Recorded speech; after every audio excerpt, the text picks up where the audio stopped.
Assalamualaikum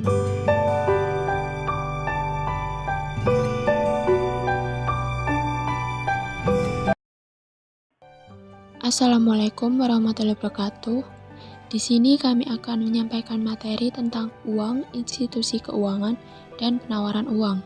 Sebelumnya perkenalkan anggota kelompok kami yang pertama, Fitri Septianur Hasanah, Anissa Dian Cahyani, dan Nurika Hoirunisa Tuadah Yumna.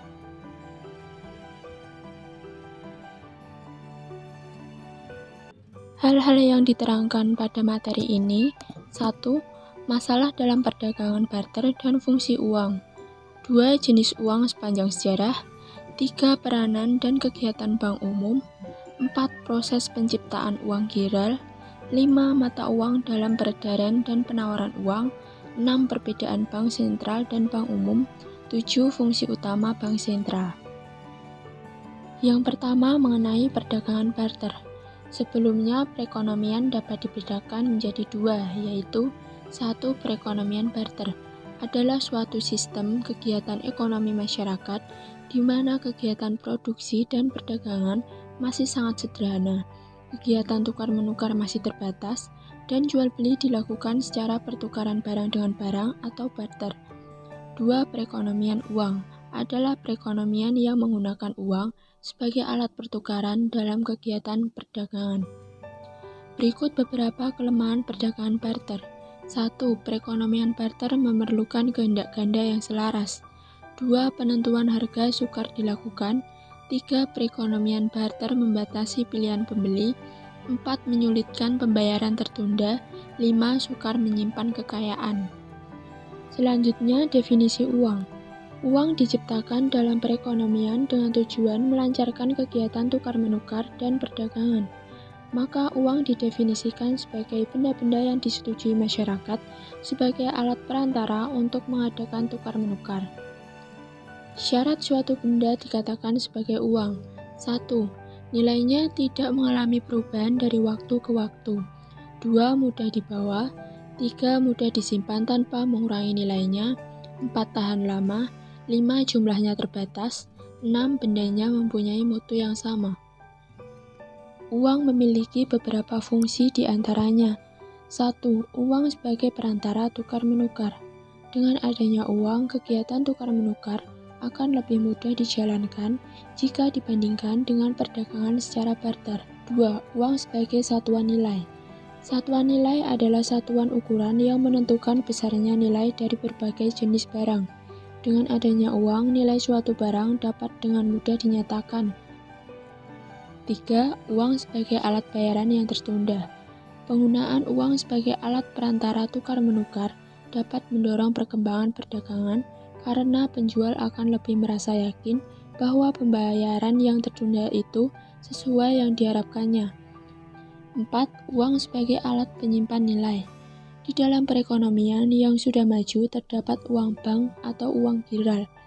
Uang ini tidak memerlukan biaya untuk menyimpannya, karena jika seseorang memiliki uang ini, penyimpanan dan pengurusan uang tersebut bukan dilakukan oleh pemiliknya, melainkan bank umum yang menyimpan uang tersebut.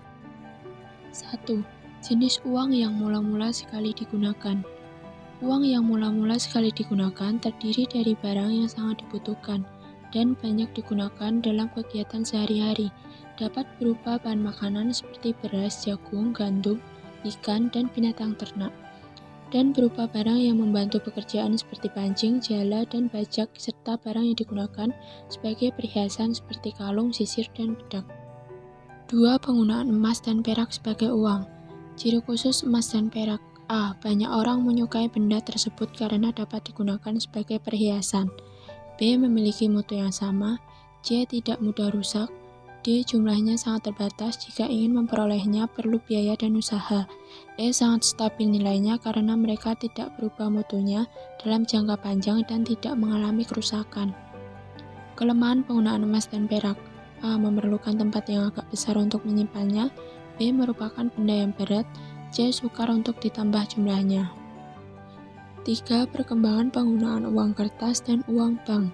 Sebab perkembangan uang kertas. Penggunaan uang kertas dalam perdagangan menjadi bertambah pesat perkembangannya setelah Bank Umum mengeluarkan uang kertas tanpa terlebih dahulu mereka menerima emas dari para nasabahnya. Di dalam keadaan politik dan perekonomian yang stabil, para pemegang uang kertas tidak akan menukarnya dengan emas. Walaupun uang kertas diciptakan melebihi nilai emas yang disimpan, Bank Umum selalu dapat memenuhi keinginan dari beberapa pemegang uang kertas yang ingin menukarnya dengan emas. Uang kertas yang sekarang digunakan di berbagai negara bukan dikeluarkan dari Bank Umum, tetapi oleh Bank Sentral. Selanjutnya, perkembangan uang giral atau uang bank. Sekarang kekuasaan Bank Umum untuk menciptakan uang telah bertambah besar. Kekuasaan itu harus dikendalikan dengan sungguh-sungguh agar tidak terjadi hal buruk pada perekonomian. Di negara maju, sistem keuangannya, Bank Umum merupakan pencipta uang yang terutama yang dinamakan uang giral atau disebut juga uang bank atau rekening koran. Selanjutnya, untuk materi tentang peranan dan kegiatan Bank Umum serta proses penciptaan uang giral akan diterangkan oleh saya sendiri, Nurika. Yang pertama, saya akan menerangkan tentang pengertian keuangan atau institusi keuangan. Lembaga keuangan atau institusi keuangan adalah semua perusahaan yang kegiatan utamanya adalah meminjamkan uang yang disimpankan kepada mereka. Adapun jenis-jenis lembaga keuangan yaitu yang pertama, bank umum atau bank perdagangan. Institusi ini adalah bank yang bukan saja dapat meminjamkan atau menginvestasikan berbagai jenis tabungan yang diperolehnya, akan tetapi juga dapat memberikan pinjaman dari menciptakan sendiri uang giral. Yang kedua yaitu bank tabungan. Bank tabungan ini melakukan kegiatan hampir seperti perusahaan peminjaman. Bank tabungan ini menerima simpanan dalam bentuk tabungan atau simpanan berjangka panjang dan kemudian meminjamkan atau menginvestasikan uang tersebut. Yang ketiga, perusahaan peminjaman. Ini merupakan badan keuangan yang menerima simpanan dalam bentuk tabungan atau simpanan berjangka lama. Dan selanjutnya meminjamkan atau menginvestasikan tabungan tersebut. Yang keempat yaitu pasaran saham.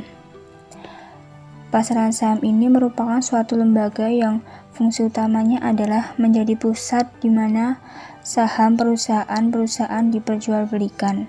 Dan yang kelima yang terakhir yaitu perusahaan asuransi. Perusahaan asuransi ini terdiri dari perusahaan yang memperoleh uang dengan menjanjikan akan membuat sejumlah ganti rugi kepada individu, perusahaan, dan badan-badan lainnya apabila sesuatu peristiwa seperti kecelakaan, kebakaran, kematian, dan sebagainya berlaku ke atas orang, perusahaan, atau badan yang membayar uang asuransi kepada perusahaan asuransi. Uang asuransi ini yang dikumpulkan oleh badan ini akan diinvestasikan atau dipinjamkan. Adapun keistimewaan dari bank mempunyai 3 keistimewaan. Yang pertama yaitu tabungan dapat diambil dengan cek.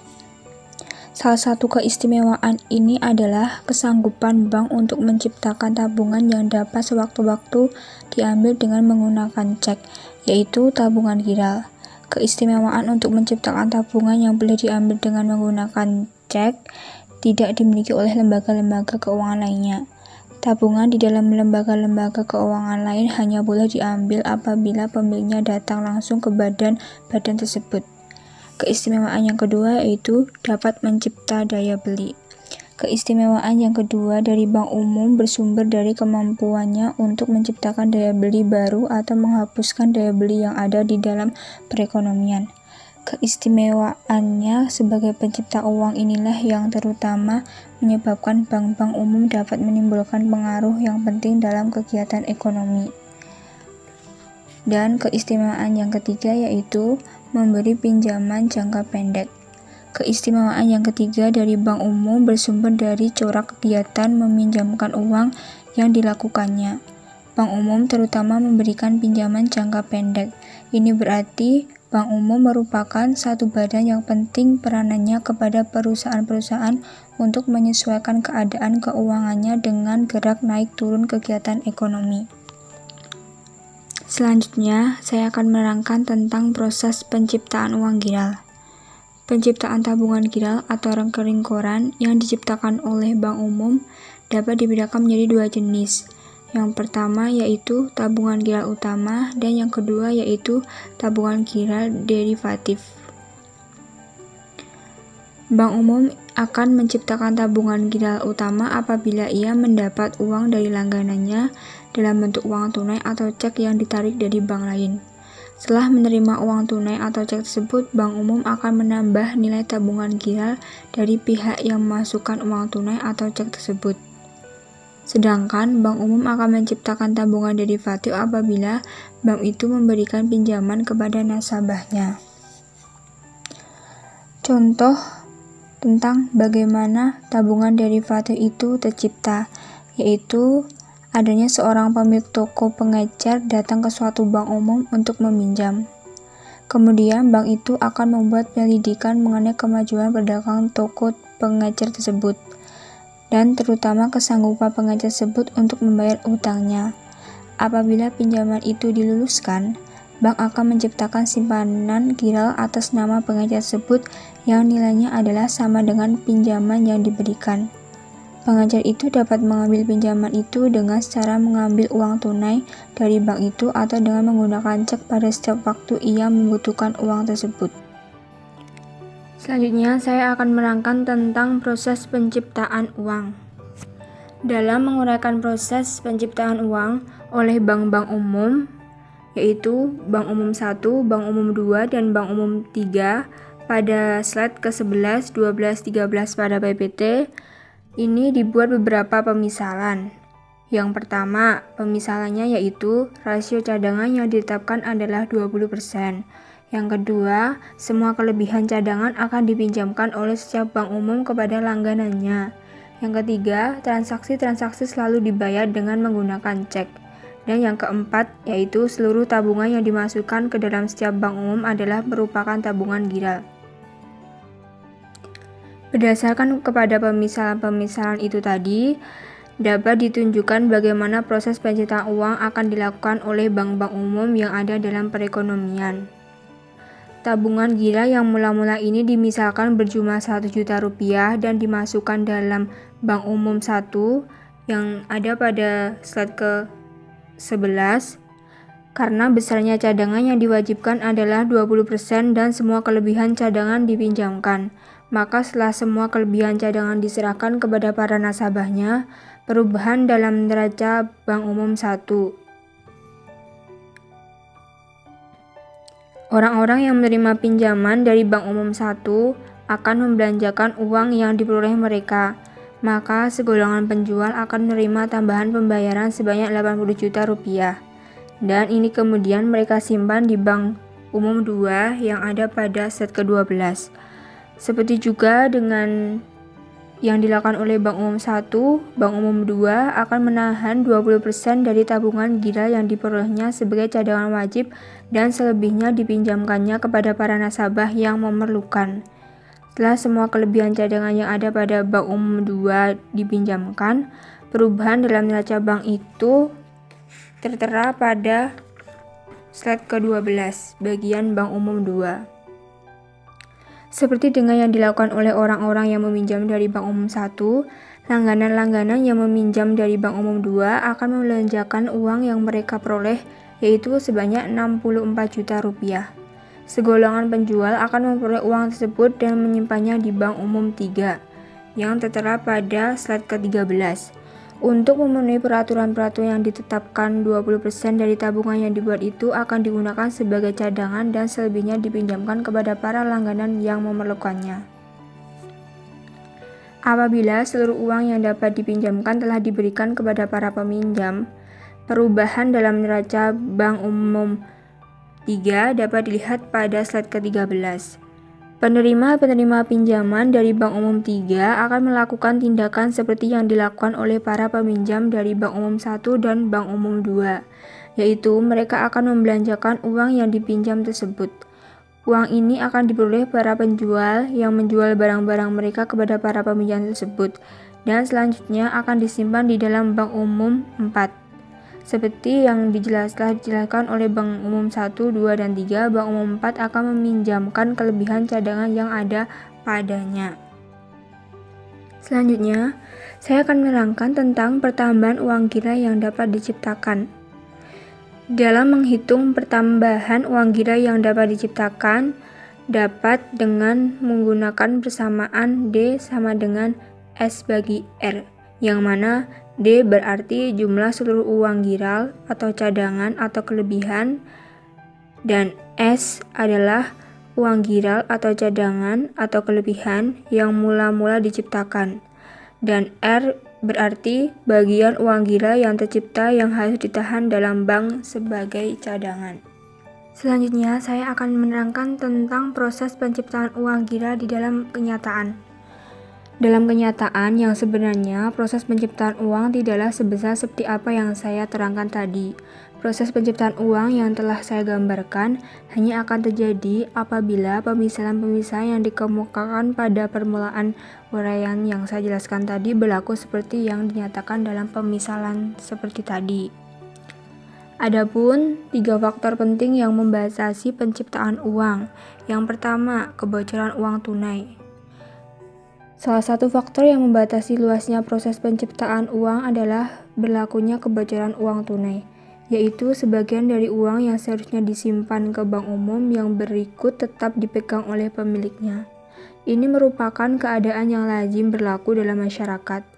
Seseorang yang menerima uang tidak selalu memasukkan semua uang tersebut ke dalam bank. Sebagian akan disimpan dalam rumah, dalam perusahaan, atau dalam kantong. Faktor ini akan membatasi luasnya penciptaan uang yang akan berlaku. Yang kedua yaitu bank ingin mempunyai cadangan yang lebih banyak. Faktor penting lain yang akan membatasi luasnya penciptaan uang adalah keinginan bank untuk membuat cadangan atas tabungan giral yang lebih besar daripada yang ditetapkan oleh peraturan perbankan. Yang ketiga yaitu kekurangan peminjam. Sebab penting lain yang akan mendorong bank umum untuk mempertahankan cadangan yang lebih tinggi dari yang ditetapkan bank sentral adalah karena kekurangan peminjam-peminjam yang mampu membayar bunga dan membayar kembali pinjaman mereka. Maka pemimpin bank merasa adalah lebih baik untuk menahan uang tersebut di bank dari meminjamkannya, kalau pada akhirnya uang itu tidak dapat dikembalikan oleh peminjamnya. Mata uang dalam peredaran dan uang beredar. Mata uang dalam peredaran adalah seluruh jumlah mata uang yang telah dikeluarkan dan diedarkan oleh bank sentral. Mata uang tersebut terdiri dari 2 jenis, yaitu uang logam dan uang kertas, yang biasa disebut dengan uang kartal. Sedangkan uang beredar adalah jumlah dari mata uang yang dalam peredaran ditambah dengan uang giral dalam bank-bank umum. Uang beredar atau money supply dapat dibedakan menjadi 2 pengertian, yaitu pengertian yang terbatas atau M1 dan pengertian yang luas atau M2 atau likuiditas perekonomian. Dalam pengertian terbatas, uang beredar adalah mata uang dalam peredaran ditambah dengan uang giral yang dimiliki oleh perseorangan, perusahaan, dan badan-badan pemerintah. Sedangkan dalam pengertian luas, uang beredar meliputi mata uang dalam peredaran, uang giral, dan uang kuasi. Uang kuasi terdiri dari deposito berjangka, tabungan, dan rekening valuta asing milik swasta domestik. Berikut tabel uang beredar M1 dan M2 tahun 1971 sampai 2002 dalam miliar rupiah. Dari tabel tersebut dapat diambil keterangan bahwa pada tahun 1971, uang kartal merupakan bagian yang lebih penting dari uang giral. Tetapi pada tahun 1975, uang kartal dan uang giral telah sama pentingnya. Dan semenjak itu, uang giral merupakan bagian yang lebih penting dari uang beredar dalam pengertian yang sempit atau M1.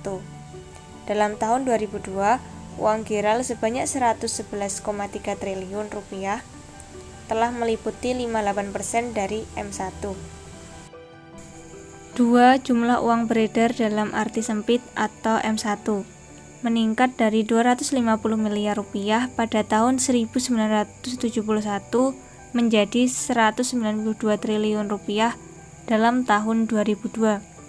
Berarti M1 meningkat sebanyak 768 kali lipat dalam tempo 32 tahun dari tahun 1971 hingga 2002.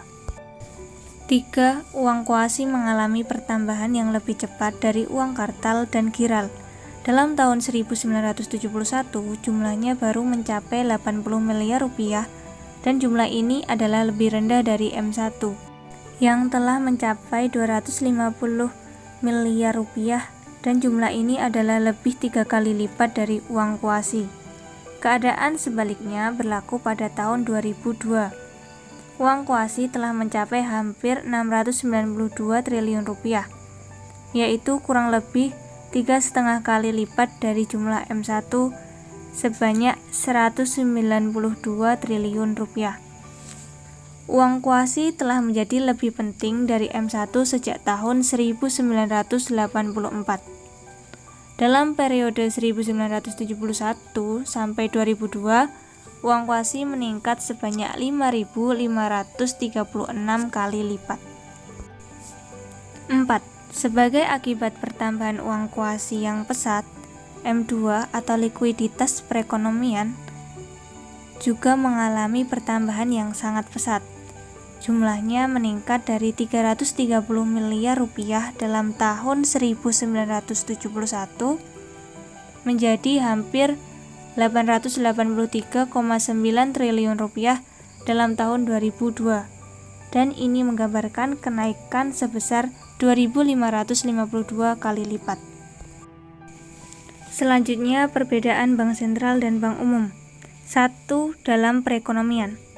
Di dalam bank sentral terdapat satu bank yang mempunyai kemampuan yang besar dalam mempengaruhi kegiatan ekonomi.